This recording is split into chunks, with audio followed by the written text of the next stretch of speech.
प्रणाम चनपटिया के देवतुल मतदातागण।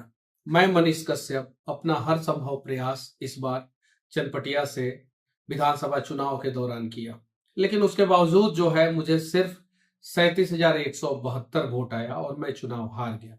वहां पे कांग्रेस चुनाव जीत गई, जो पिछले 50 साल से चनपटिया में कभी चुनाव नहीं जीती थी, और भारतीय जनता पार्टी चुनाव हार गई सिर्फ और सिर्फ 600 वोट से, जो पिछले 25 साल से कभी चुनाव नहीं हारी थी। लोग कह रहे हैं कि मनीष तुम्हारी यही सबसे बड़ी जीत है, लेकिन मैं जानता हूं कि मेरी हार हुई है और मैंने अपना सब कुछ दांव पे लगा दिया था। उसके बावजूद मेरे किस्मत में शायद जीत मुझे नसीब नहीं हुआ। और जब मैं जेल से निकला था उस समय किसी ने कहा था कि मनीष तुम सब्र रखो, तुम्हारे हिस्से का जीत और खुशी एक ना एक दिन तुम्हें मिलेगा। लेकिन मैं वैसे ही लोगों से पूछना चाहता हूं, आखिर मेरे हिस्से का जीत और मेरे हिस्से की खुशी कब मुझे मिलेगी। हर संभव प्रयास किया मैंने, हर घर गया मैं, हर गांव में गया, हर टोला में गया, हर लोगों से जो है मिलने का प्रयास किया, चाहे वो हिंदू हो या मुसलमान हो, बैकवर्ड हो, फॉरवर्ड हो, SC ST हो, हर किसी से मिला। एक विजन के साथ मिला, कुछ करने का जोश और जुनून जो है दिल के अंदर था। और मैंने सोचा कि इस बार जो है लोगों का जो है जन समर्थन मुझे मिल रहा है और मैं चुनाव जीत जाऊंगा। जब 11 तारीख को वोटिंग हो रहा था, उस दिन मुझे लगा क्या कि अब तो मनीष कश्यप जो है कम से कम 20 से 25,000 वोटों से जो है चुनाव जीत जाएगा और मनीष कश्यप को 95,000 से लेके 1 लाख वोट आएगा। आया सिर्फ 37,000 वोट।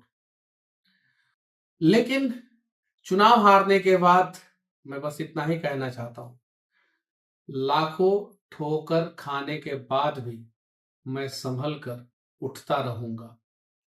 चाहे कितनी बार भी मैं क्यों ना गिर जाऊं, मैं फिर उठकर चलता रहूंगा, चलता रहूंगा, चलता रहूंगा। बस अब जिसे जीत मिला है, उम्मीद है कि वो अच्छा काम करे। और कुछ चीजें हैं मैं बता देना चाहता हूं, मैं उस पर लगातार काम करते रहूंगा।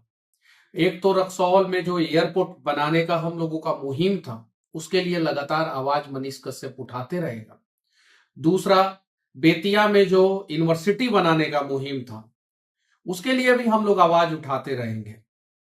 साथ ही साथ चनपटिया चीनी मिल हो या कुमारबाग स्टील प्लांट हो या सरिसवा में एक थाना और ब्लॉक का निर्माण कराना, इन सब चीजों के लिए आवाज उठाता रहूंगा। और सिरिसिया पंचायत के आसपास, जो सिरिसिया में थाना है उसके आसपास एक और ब्लॉक का निर्माण, इसके लिए आवाज उठाता रहूंगा। बेतिया से पटना के लिए 4 लेन कनेक्टिविटी, बेतिया से पटना के लिए पैसेंजर ट्रेन और बेतिया से गोरखपुर के लिए पैसेंजर ट्रेन, इन सब चीजों के लिए आवाज उठाता रहूंगा और लगातार आवाज उठाता।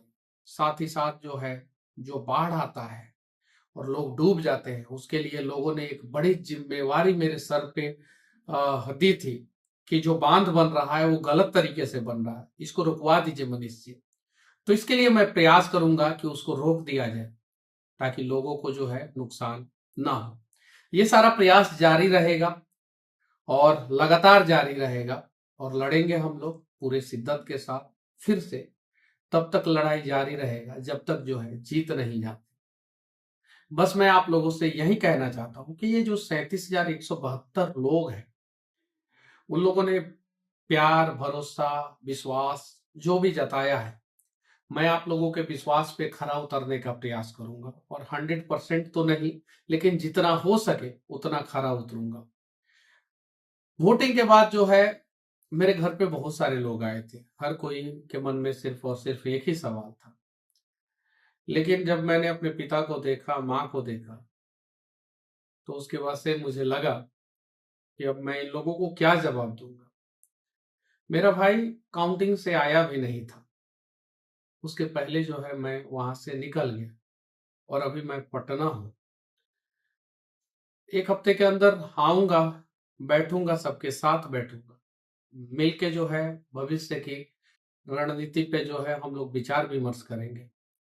और कुछ लोग कह रहे हैं कि बहुत अच्छे अच्छे लोगों ने धोखा दिया, तो मैं उनसे कहना चाहता हूं किसी ने धोखा नहीं दिया। बस मेरे साथ मेरा किस्मत नहीं था, इसलिए जो है शायद मैं चुनाव नहीं जीत पाया, वरना माहौल भी अच्छा था। हर एक सर्वे में जो है मेरा जो है सबसे ऊपर रिपोर्ट था, और सारी चीजें सही होने के बावजूद जो है कभी कभी जीवन में छोटा सा ऐसा इंसिडेंट हो जाता है जिसकी वजह से जो है आपको कुछ निर्णय लेना पड़ता है, और वो निर्णय जो है गलत हो जाता है, और शायद इसके वजह से जो है इस प्रकार का हुआ होगा। लेकिन मैं मजदूर भाइयों को खासकर कहना चाहता हूं कि आप लोगों ने जो विश्वास, प्यार, स्नेह जो दिखाया है, जो आप लोगों ने वोट दिया है, कहीं भी किसी भी मोड़ पे कभी भी जरूरत पड़े, आप लोग याद करना, मैं आप लोगों के साथ तन मन धन से हर हर समय के जैसे खड़ा रहूंगा। और एक और चीज मैं कहना चाहता हूं, मेरे ऊपर एक बहुत बड़ा आरोप एक विधायक जी ने लगाया, चनपटिया का जो विधायक थे अभी हार चुके हैं, कि आयांश के पैसे का क्या हुआ। तो मैं उनसे कहना चाहता हूं कि आपकी सरकार आ गई है, आप जो है जांच कराइए, क्योंकि आयांश के पिता के खाते में पैसा आया और बदनाम मैं मनीष कश्यप हुआ। तो मैं जो है इसके लिए जो है, जो भी मुख्यमंत्री बनेंगे, मुझे तो पूरा यकीन है कि नीतीश कुमार जी मुख्यमंत्री बनेंगे, जो भी मुख्यमंत्री बने मैं उनको लेटर लिखूंगा, पत्र लिखूंगा कि आयांश के लिए जो मैंने क्राउड फंडिंग किया था, वो पैसे जो आया वो आखिर कहाँ गया, इन सब चीजों पे जो है मैं पत्र लिखूंगा। और साथ ही साथ मैं कहना चाहता हूं आप सभी से कि जिन लोगों ने जो है मेरे ऊपर भरोसा दिखाया, विश्वास जताया, उनको जो है तहे दिल से धन्यवाद। और चनपटिया, चंपारण, बिहार मैं छोड़ के कहीं नहीं जाऊंगा, मैं आप लोगों के साथ रहूंगा, और पूरा तन मन धन से जो है फिर से एक सार्थक प्रयास करेंगे, और फिर से जीत के तरफ जो है एक कदम आगे बढ़ने का प्रयास करेंगे। बाकी किस्मत चुनाव में तो मतदाताओं के हाथों में रहती है, उनके उंगलियों में रहती है, वो अपना भी भाग्य बनाते हैं और एक विधायक का भी भाग्य बनाते हैं। शायद उन लोगों को इस बार जो है मैं मंजूर नहीं था, इसलिए सिर्फ 37,172 वोटों पे मैं सिमट गया। पिछली बार 10,000 आया था, इस बार 37,172। और कुछ लोग बोल रहे हैं कि ये मनीष जी आपकी जीत है, आपका ये वोट है। तो मैं उनसे कह देना चाहता हूं, भाई मैं तीसरे नंबर पे हूं, मैं जीता नहीं हूं। सिर्फ मेरा दिल रखने के लिए ऐसी बातें करने की कोई जरूरत नहीं है। और जितने भी मेरे समर्थक हैं, हम लोग फिर से प्रयास करेंगे, अच्छे ढंग से प्रयास करेंगे, एक सार्थक प्रयास करेंगे, और अगली बार हम लोग जरूर जीतेंगे। मिलते हैं अगले वीडियो में, तब तक के लिए जय हिंद, जय बिहार।